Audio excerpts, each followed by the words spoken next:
Hello everyone. आज की कहानी है हम सफ़र। अगर आप ये कहानी पसंद आती है तो प्लीज़ इस चैनल को लाइक कीजिए, शेयर कीजिए। अगर आप इस चैनल पर नए हैं तो प्लीज़ इस चैनल को सब्सक्राइब कीजिए। उसने धीरे से कहा, मैं कैसी लग रही हूँ? अजय, ठीक। दीप्ति, ठीक या अच्छी? अजय, अच्छी लग रही हो।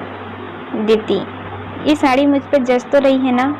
अजय, दीप्ति, और ये कंगन याद है माँ जी ने पिछली सालगिरह पर लिया था मेरे लिए? अजय, दीप्ति अजय को घूरते हुए, याद है क्या? अजय, हाँ याद है। दीप्ति को देखते हुए, दीप्ति, मतलब नहीं याद है ना? आपको कुछ भी याद नहीं रहता। शादी को 8 साल हो गए हैं, आप आज भी बस ऐसे ही हो। दीप्ति नाराज होते हुए, अजय, अरे ऐसा नहीं है, मुझे याद था। अचानक पूछा तुमने तो बस गलती हो गई यार, छोड़ो ना। तुम भी ना। दीप्ति, क्या तुम भी? आपका हमेशा का नाटक है, कभी भी मुझे गौर से नहीं देखा आपने। बस हाँ कह के बात ख़त्म कर देते हो। मुझे तो डाउट है कहीं आपको मैं पसंद भी हूँ कि नहीं। अजय, ये कैसा मजाक है? दीप्ति, मजाक नहीं, कभी घुमाने नहीं ले जाते। साथ में हमने आज तक एक मूवी भी नहीं देखी। वो तो छोड़ो, बच्चों के साथ भी आप वक्त नहीं बिताते। शक न करूँ तो क्या करूँ? ऐसा बोलकर दीप्ति कमरे से बाहर चली जाती है। अजय चुपचाप खड़ा उसे जाते हुए देखते रहता है।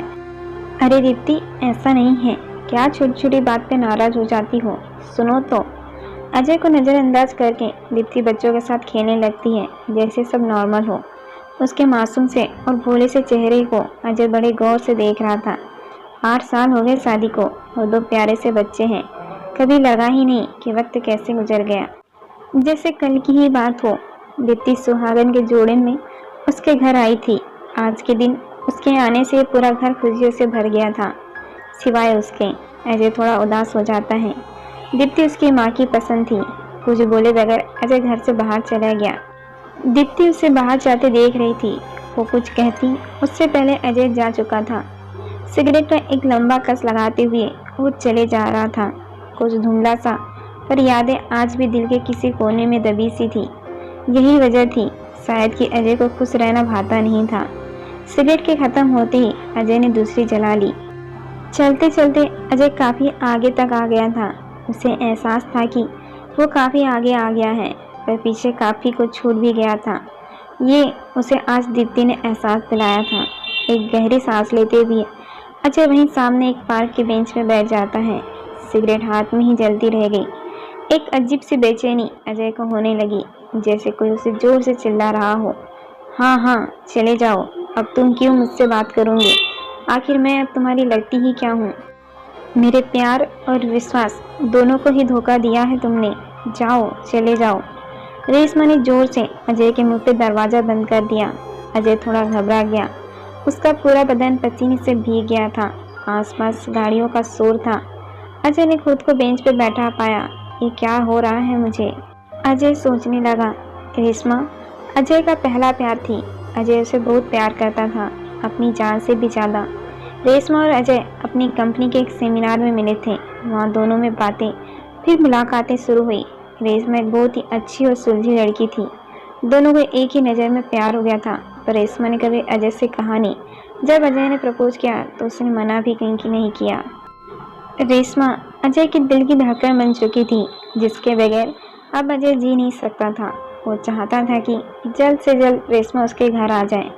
रेशमा का अपना एक परिवार था जो बनारस में रहता था। मम्मी पापा और एक छोटा भाई। जॉब के सिलसिले में वो मुंबई आई थी। वहीं उसकी मुलाकात अजय से हो गई थी। रेशमा भी अजय को अपने परिवार से मिलाना चाहती थी और वो बस एक अच्छे मौके का इंतज़ार कर रही थी। कई दिन और महीने बीत जाने के बाद एक दिन अजय ने मौका देखकर अपने घर पे रेशमा का जिक्र छेड़ दिया, जिसे सुनकर उसके माता पिता स्तब्ध रह गए। घर में खामोशी का माहौल छा गया, मानो अजय ने बहुत बड़ा गुनाह कर दिया हो। हमारे पूरे खानदान में आज तक किसी ने लव मैरिज नहीं किया है और आगे भी कोई नहीं करेगा। समझा दो इसको, अजय की माँ ने उसके पिता से कहा। अजय, माँ ये क्या कह रही हो? रेशमा बहुत ही अच्छी लड़की है, हम दोनों ही एक दूसरे को पसंद करते हैं। माँ तो भूल जाओ उसको, ये मेरा फैसला है। मेरे जीते जी ये शादी ना हो पाएगी, समझ लो। उस दिन घर में बहुत तू मैं हो गई थी। 2 दिन तक अजय काम पे भी नहीं गया। रेशमा को चिंता हो गई कि आखिर क्या हो गया ऐसा। अजय उसका फ़ोन भी नहीं रिसीव कर रहा था। तीसरे दिन अजय काम पे गया मगर परेशान था। 2 दिन जब अजय ना दिखा तो रेशमा भी उसके कंपनी में पहुंच गई पता करने की कि क्या हो गया। पर अजय उस दिन जल्दी घर चला गया था। घर का माहौल जैसा का वैसा ही था। उसने माँ को हर तरह से मनाना चाहा पर माँ टस से मस न हुई। माँ ने अजय के लिए पहले से ही लड़की देख रखी थी जो उनके रिश्ते में थी। अजय को जब ये बात पता चली तो उसने घर छोड़ने का फैसला ले लिया। वो नहीं चाहता था कि रेशमा के अलावा कोई और उसकी ज़िंदगी में आए। उसने रेशमा को कॉल किया कि वो कल ही कोर्ट जाकर शादी कर लेंगे। कोई सवाल न पूछे, बस तैयार रहे। रेशमा को कुछ नहीं समझ आ रहा था। वो सुबह का इंतजार करने लगी। दूसरे दिन अजय अपना सामान लेके जब घर से निकला तो सामने माँ खड़ी थी। कहाँ जा रहे हो? अजय, मैं रेशमा के सिवाय किसी और से शादी नहीं कर सकता। मुझे माफ़ करो माँ, मैं घर छोड़ के जा रहा हूँ। माँ, उस 2 टके की लड़के के लिए तू हम सबको छोड़ के जा रहा है? अपने माता पिता का जरा भी लिहाज नहीं है तुझे? अजय, माँ, रेशमा बहुत ही अच्छी लड़की है। मैं उससे शादी कर वादा कर चुका हूँ। आपको ये बात क्यों समझ में नहीं आती?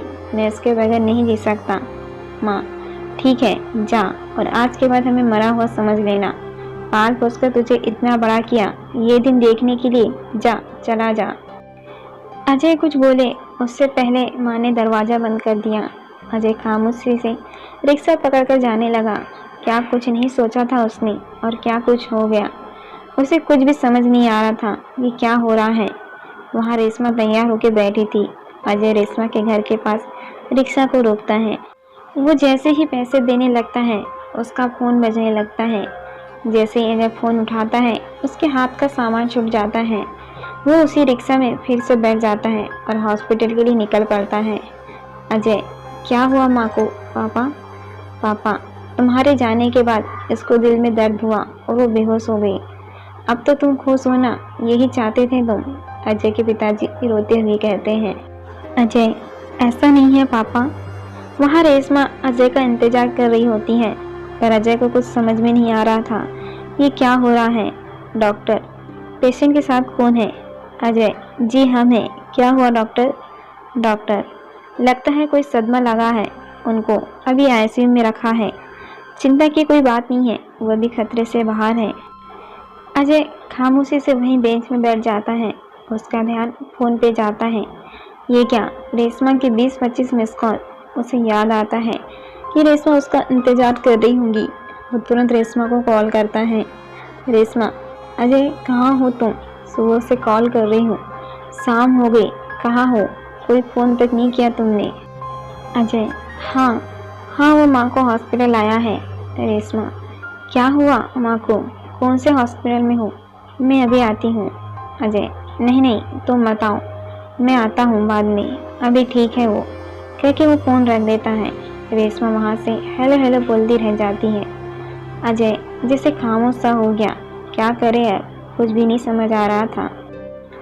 डॉक्टर ने माँ की रिपोर्ट देखी और उनको कहा कि इनके साथ ऊंची आवाज़ में बात बिल्कुल ना करें, जितना हो सके इनको खुश रखें।